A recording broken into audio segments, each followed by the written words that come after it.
नमस्कार, मी आज तुमच्यासाठी अळूवडी रेसिपी घेऊन आलेली आहे। एकदम खमंग आणि कुरकुरीत अशी आपण अळूवडी करणार आहोत। त्याची रेसिपी तुम्ही वाचून घ्या। अळूवडी बनवण्यासाठी आपल्याला साहित्य काय लागणार आहे? 8 अळूची पानं, 25 ग्रॅम चिंच आणि गूळ याचा कोड, कोथिंबीर, बेसन 300 ग्रॅम, 2 ते 3 चमचे तांदळाचं पीठ, पांढरे तीळ 3 चमचे, हळद, जिरे, तिखट, मीठ, पाणी आणि तेल। आणि ती अळूवडी बनवण्यासाठी सगळ्यात आधी आपल्याला पाने स्वच्छ धुवून घ्यायची आहेत। यानंतर सुरीने पाण्याच्या मधलं जे देठ आहे ते छान कापून घ्यायचं आहे। त्यामध्ये मसाले कुठले? एका भांड्यामध्ये तांदळाचं पीठ, बेसन, तिखट, मीठ, हळद आणि तीळ, कोथिंबीर सर्व एकत्र करून मिक्स करून घ्यायचं आहे। आणि त्याला चिंचेचा कोळ, एका वाटीमध्ये चिंचेचा कोळ काढून घ्या आणि यामध्ये गूळ एकत्र करून चांगलं मिक्स करून घ्या आणि मिश्रण तयार करायचं आहे। पिठाच्या मिश्रणात चिंचेचा कोळ घाला आणि आवश्यकतेनुसार पाणी घालून पिठात कोणत्याही प्रकारच्या गुठळ्या राहणार नाही याची खात्री करून घ्या।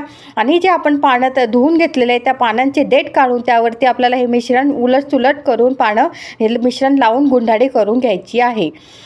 3 ते 4 पानांची गुंडाळी करून रोल करून घ्या। कुकरमध्ये किंवा एका पातेल्यात चाळणीला तेल लावून हे रोल चाळणीमध्ये झाकून ठेवा। 20 ते 25 मिनिटे चांगले उकळून घ्या। त्यानंतर आपल्याला हे उकळून झाल्यानंतर थंड होऊ द्यायचे आहे। त्याचे छान अशा काप करून घ्या आणि काप करून घेतलं सुरीने त्याच्या वड्या करून घ्यायच्या। तेलात खरपूस तळून घ्या। गरमागरम कुरकुरीत खमंग अळूवडी तयार।